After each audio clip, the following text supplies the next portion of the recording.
What's up, everybody? Here's a small clip from my conversation with Jake, the Muslim metaphysician. Big shout out to Synergy for recording it, and hopefully in the near future I can upload the whole recording. Let's get into it. Maximus says. So very clearly, that's the whole section. I didn't leave out any context whatsoever. That's the whole section being quoted. No, I did not. What did I leave out? Okay, because of the homonym that is being used, aka energy, because there's a superessential one and there's one that begins in What did I leave out from the quote, from the text? I mean, because you're obviously being very rhetorical out here and trying to equivocate the different senses of energy. So No. if you what did I leave anything out of the text? Open. Did I leave anything out of the text? I mean, depends on how you present it, and the way you present it is pretty. Did I leave any words out of the text that are supposed to be there? No, you didn't. I mean, now you're giving a fuller rundown of the quote, which I appreciate. Did you answer the question? Did I leave anything out of the text itself when I quoted it? Did I leave any words out? Not in the text read, but in the text quoted. Yeah. What's the difference between the text read and the text quoted? Because you're pulling a gotcha contingent upon equivocating the word energy. No. I asked you, in what I just read, is there anything from Gregory Palamas's words from that text, which I just read, that I did not say out loud? With your prior quote and your gotcha question, yeah, you were inauthentic compared to now when you read the fuller quote, when it refers to the super essential energy and the energy that begins and ends at the level of time. And if you have Dr. Tikon Pino's book open, I would like you to go to page 89. The essence that has the energy that has a beginning and time, does he say it's created or uncreated? Repeat that question. The energies that have a beginning and time, does Palamas in the quote say that they're created or uncreated?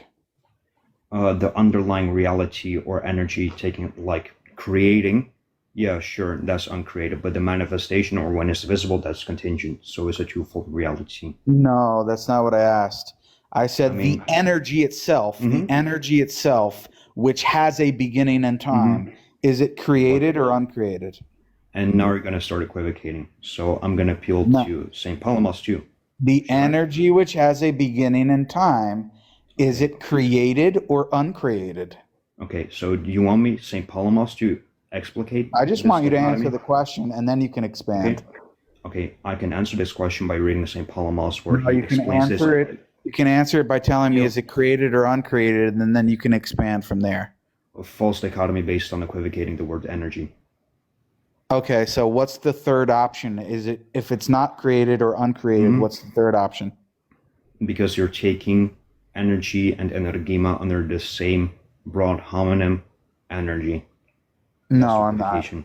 No, I'm not. Yeah, I'm asking you. Want me to read St. Palamas on this? I'm asking you, is Palamas saying that the energies that have a beginning and time, are there any that are uncreated? Sure. They are? Well, before you said no. Yeah, because I'm taking energy as a homonym pertaining energema. Okay, so what is the energy which has a beginning and time, which is uncreated? Something like justice, and when justice is manifested, like when we see as Sodom and Gomorrah. And when it's manifested, it's uncreated? The underlying reality that is being manifested, that is uncreated, but a manifestation in and of itself that is created and contingent.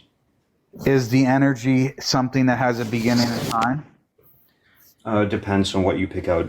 Are you picking out the manifestation or the underlying reality? Does the underlying reality have a beginning and time? No, it doesn't. Okay, so then it can't be referring to the energy. It can. How? Because energy is a homonym. Want me to read St. Palamas? No, the thing that has a beginning. Oh, so you don't want me to read St. Palamas? The thing that has That's a beginning and time. The thing that has a beginning and time is not something which is created. That's what Palamas says.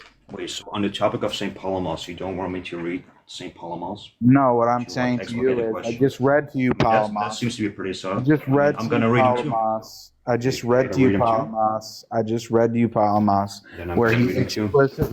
he explicitly says that the thing that has a beginning in time is not created, and you're denying that. I'm not denying that because it's taking energy as a homonym. No, it's saying the thing that Yeah, has and a I'm gonna. beginning in time. You are not affirming that something that has a beginning in time is not created. I mean, it depends upon what sense of energy It's or referring what's to the meant to come sense to of the taking. thing that's not eternal, that has a beginning in time. So want me to read St. Palamas?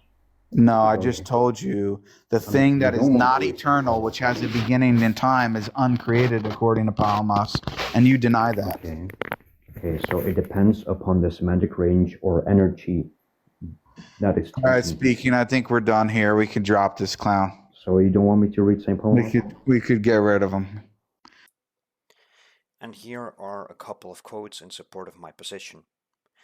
The essence of the Spirit is completely hidden, while the energy of the Divine Spirit, manifested phenomena through its effects, begins and ceases at the level of manifestation, without the creatures, as we have said, attaining to eternality.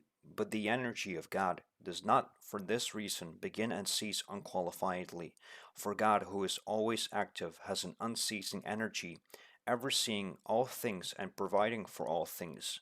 For my Father until now is working, and I am working. This is Palamas against Akydinos. And here's a couple of more. A divine energy, according to the Fathers, is the pre-eternal power of God, manifested phenomena through creatures at the level of manifestation. It begins, but the power does not begin, wherefore the great Athanasius separates the divine energies from creatures. And another, for giving life started and stops when the child came back to life, but giving life is not for that reason a created energy of God, and the paralytic, having received remission of sins, no longer had need for that purpose of that which brought this about. For in such things, starting and stopping belongs to manifestation, but not the energy itself, which is a divine power manifested through creatures without the latter attaining to eternality, for the power is effortless. And this is how I would interpret the Triads quote that was appealed to. Namely, indeed, beginning and end must be ascribed, if not to the creative power itself, then at least to its activity, that is to say, to its energy as directed towards creative things. And here we read that the energy is manifested and made known through creatures.